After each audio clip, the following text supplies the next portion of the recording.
بسم اللہ الرحمن الرحیم۔ اللہ تبارک و تعالیٰ کے نام سے شروع، جو بڑا مہربان اور نہایت رحم کرنے والا ہے۔ ناظرین محترم، حضرت امام حسین رضی اللہ تعالیٰ عنہ نے بچپن سے ایک شعر پال رکھا تھا جس کا نام ابو الحارث تھا۔ عربی میں حارث شعر کو کہا جاتا ہے۔ یہ شعر امام حسین رضی اللہ تعالیٰ عنہ کو کیسے ملا، آج کی اس ویڈیو میں مکمل تفصیل سے اس کا ذکر کریں گے، لہٰذا ہماری آپ سے یہ گزارش ہے کہ ہماری اس ویڈیو کو اینڈ تک ضرور دیکھیے گا۔ ناظرین محترم، ایک دفعہ حضرت مولا علی رضی اللہ تعالیٰ عنہ خطبہ دے رہے تھے کہ اسی دوران کچھ لوگ دوڑتے ہوئے حضرت علی رضی اللہ تعالیٰ عنہ کے پاس آئے۔ حضرت مولا علی رضی اللہ تعالیٰ عنہ نے پوچھا تو انہوں نے کہا کہ مولا، ایک شیر آپ رضی اللہ تعالیٰ عنہ کی طرف آ رہا ہے۔ حضرت مولا علی رضی اللہ تعالیٰ عنہ نے فرمایا کہ بیٹھ جاؤ، یہ شیر کسی کو کچھ نہیں کہے گا۔ ناظرین، یہ بات ابھی ختم نہیں ہوئی تھی کہ ایک بہت بڑی شیرنی نے حضرت امام علی رضی اللہ تعالیٰ عنہ کے قدموں میں سر رکھ کر سلامی دی۔ اس کے بعد اس شیرنی نے ایک چند دن کا بچہ مولا علی رضی اللہ تعالیٰ عنہ کی خدمت میں پیش کیا۔ شیرنی نے اپنی زبان میں حضرت مولا علی رضی اللہ تعالیٰ عنہ سے عرض کیا، مولا، میں چاہتی ہوں کہ یہ پل کر جوان بھی ہو جائے اور محفوظ بھی رہے۔ حضرت مولا علی رضی اللہ تعالیٰ عنہ نے ارشاد فرمایا کہ مطمئن ہو کر چلی جاؤ، یہ تم سے علی کا وعدہ ہے کہ اسے یتیمی کا احساس نہیں ہوگا۔ میں یہ بچہ اسے دوں گا جو یتیموں کی پرورش کر سکتا ہو۔ اس شیرنی نے کہا کہ مولا، وہ کون ہے جو حیوانوں کو بھی یتیمی کا احساس نہیں ہونے دیتا؟ حضرت مولا علی رضی اللہ تعالیٰ نے ارشاد فرمایا کہ میرا ایک بیٹا ہے جس کا نام حسین ہے، یتیموں کی اس سے زیادہ پرورش کرنا کوئی نہیں جانتا۔ حضرت مولا علی رضی اللہ تعالیٰ نے فرمایا کہ اے حسین، یہ شیر کے بچے کو تم لے جاؤ۔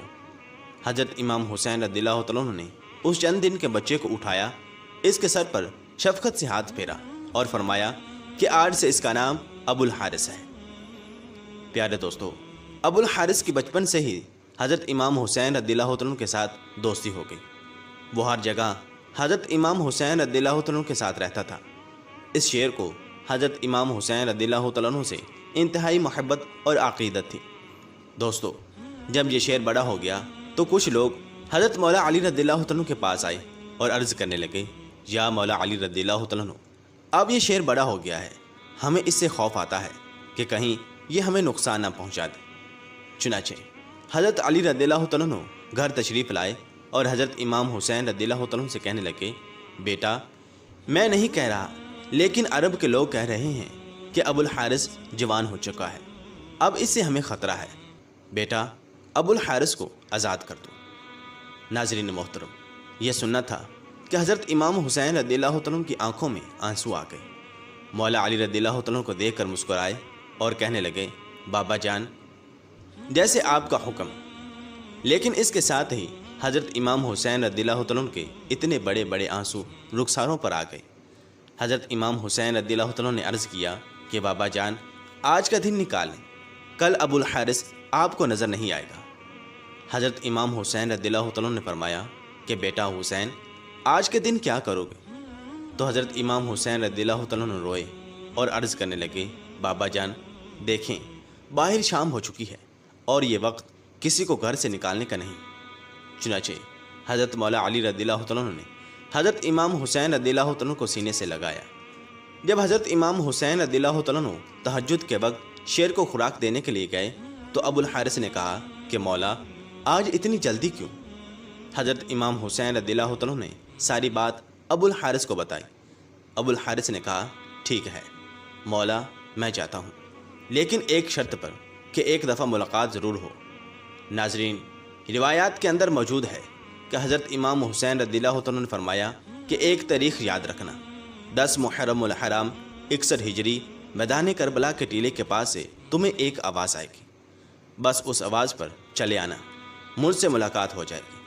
ابو الحارث نے عرض کیا، مولا، آواز کون دے گا؟ تو حضرت امام حسین رضی اللہ تعالیٰ عنہ روئے اور فرمایا، میری 4 سالہ بیٹی سکینہ تمہیں آواز دے گی، یا پھر ہماری اماں جان فضا تمہیں آواز دیں گی۔ پیارے دوستو، آج بھی کربلا معلیٰ میں وہ مقام موجود ہے جہاں کھڑے ہو کر بی بی فضا نے ابو الحارث شیر کو آواز دی تھی۔ ناظرین محترم، اور یہاں پر یہ بات ان لوگوں کے لیے قابل غور ہے جو کہ انبیاء کرام علیہم السلام کے اور اولیاء اعظام کے گستاخ ہیں، اور یہ کہتے ہیں کہ باب تشیع کوئی نہیں، اور یہ کہتے ہیں کہ حضور اکرم صلی اللہ تعالی وسلم کو معاذ اللہ غائب کا علم نہیں ہے، اور حضور اکرم صلی اللہ تعالی وسلم کا ادب صرف اتنا ہی کرو جتنا کہ تم اپنے بڑے بھائی کا کرتے ہو، اور حضور اکرم صلی اللہ تعالی وسلم کو معاذ اللہ دیوار کے پیچھے کا علم نہیں، اور جتنا علم حضور اکرم صلی اللہ تعالی وسلم کو ہے اتنا علم تو معاذ اللہ جانوروں کو بھی ہے، اور حضور اکرم صلی اللہ تعالی وسلم کی حیثیت اللہ تبارک و تعالیٰ کے سامنے معاذ اللہ چوڑے چمار کسی ہے۔ تو یہاں پر یہ بات ان گستاخوں کے لیے قابل غور ہے کہ نواسۂ رسول حضرت امام حسین رضی اللہ تعالیٰ عنہ غیب کی خبر بتاتے ہوئے شیر کو یہ سارا معاملہ بتا رہے ہیں کہ فلاں تاریخ کو فلاں دن فلاں شخص تمہیں آواز دے گا۔ یہ شان ہے نواسۂ رسول صلی اللہ تعالی وسلم کی، تو حضور اکرم صلی اللہ تعالی وسلم کی کیا شان ہوگی کہ جنہوں نے قیامت تک آنے والے تمام واقعات اپنے صحابہ کرام علیہم رضوان کو بتائے کہ مرنے کے بعد قبر میں کیا ہوگا، قبر سے اٹھائے جانے کے بعد کیا ہوگا، قیامت والے دن کیا ہوگا، میدان حشر میں کیا ہوگا، پل صراط پر کیا ہوگا، میزان پر کیا ہوگا، حوض کوثر پر کیا ہوگا، جنتی کس طرح جنت میں جائیں گے اور جہنمی کس طرح جہنم میں جائیں گے، جنت کیسی ہے، جہنم کیسی ہے، آخری جنتی کون ہوگا اور آخری جہنمی کون ہوگا۔ یہ سارے معاملات حضور اکرم صلی اللہ تعالی وسلم نے بتائے ہیں اور آج تک کتابوں میں محفوظ ہیں، لیکن یہ گستاخ چمگادڑ کی طرح آنکھوں سے اندھے ہیں۔ سورج تو اپنی آب و تاب کے ساتھ چمک رہا ہے، لیکن یہ چمگادڑ کی طرح خود ہی اندھے ہوئے ہیں، تو اس میں سورج کا کوئی قصور نہیں۔ اللہ تبارک و تعالیٰ سے دعا ہے کہ اللہ تبارک و تعالیٰ ان گستاخوں کی صحبت میں، جو کہ اپنے دلوں کے اندر انبیاء کرام، اولیاء اعظام اور اہل بیت اطہار کا بغض رکھتے ہیں اور یہ کہتے ہیں کہ یزید حق پر تھا، اور دوسروں کے دلوں کے اندر بھی ان پاک ہستیوں کے خلاف بغض برتے ہیں، اللہ تبارک و تعالیٰ ان کی صحبت سے ہمیں محفوظ رکھے۔ بہرحال ناظرین محترم، حضرت امام حسین رضی اللہ تعالیٰ عنہ نے جب ابو الحارث کو آزاد کیا تو انہوں نے فرمایا کہ اے ابو الحارث، تم ملک عراق میں چلے جاؤ، وہاں پر نینوا کا ایک جنگل ہے، اس جنگل کا بادشاہ شیر مر چکا ہے، تم وہاں چلے جاؤ اور وہاں پر جا کر بادشاہی کرو۔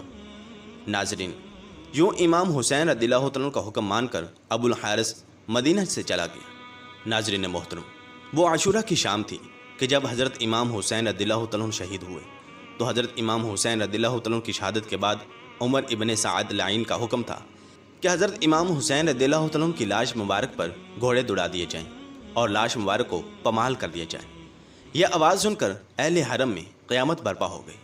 جیسے ہی افواج یزید کے اندر یہ اعلان ہوئے تو بی بی فضا حضرت بی بی زینب رضی اللہ عنہ کے پاس آئیں اور عرض کرنے لگیں کہ اے میری پاک سیدہ، رسول خدا صلی اللہ علیہ وسلم کے ایک صحابی تھے جو سمندر میں سفر کر رہے تھے، جن کا نام سفینہ تھا، کہ کشتی ٹوٹ گئی تو وہ ایک لکڑی کے تختے کا سہارا لے کر ایک جزیرے پر پہنچ گئے۔ اس ویرانے میں انہوں نے ایک شیر کو دیکھا تو وہ صحابی شیر کو کہنے لگے کہ مجھے اذیت مت دینا، میں رسول خدا صلی اللہ تعالی وسلم کا غلام ہوں۔ تو اس شیر نے جیسے ہی اس صحابی کی یہ بات سنی تو وہ انہیں مارنے کی بجائے انہیں صحیح راستے پر لے گیا۔ بی بی فضا نے عرض کیا، اے میری پاک سیدہ، اس علاقے میں بھی ایک شیر رہتا ہے، آپ مجھے اجازت دیجیے، میں اس شیر کے پاس جا کر اسے بلا لاتی ہوں اور ظالموں کے ارادے سے اسے آگاہ کرتی ہوں۔ چنانچہ حضرت فضا جنگل کی طرف گئیں اور انہوں نے ابو الحارث کہہ کر شیر کو صدا دی۔ جیسے ہی بی بی فضا کی آواز بلند ہوئی تو شیر چند ہی ساعتوں میں ان کے پاس پہنچ گیا۔ بی بی فضا نے فرمایا، اے ابو الحارث، کیا تجھے معلوم ہے کہ یہ ظالم امام حسین رضی اللہ عنہ کے جسد اطہر کو پمال کرنا چاہتے ہیں، اور لاش مبارک کو پمال کرنے کے بعد یہ گھوڑوں کے ٹاپوں سے ان کی لاش کو ناقابل شناخت بنانا چاہتے ہیں۔ یہ سن کر وہ شیر ابو الحارث بی بی فضا کے ساتھ آ گیا اور مقتل میں پہنچ کر امام حسین رضی اللہ عنہ کی لاش کے پاس بیٹھ گیا۔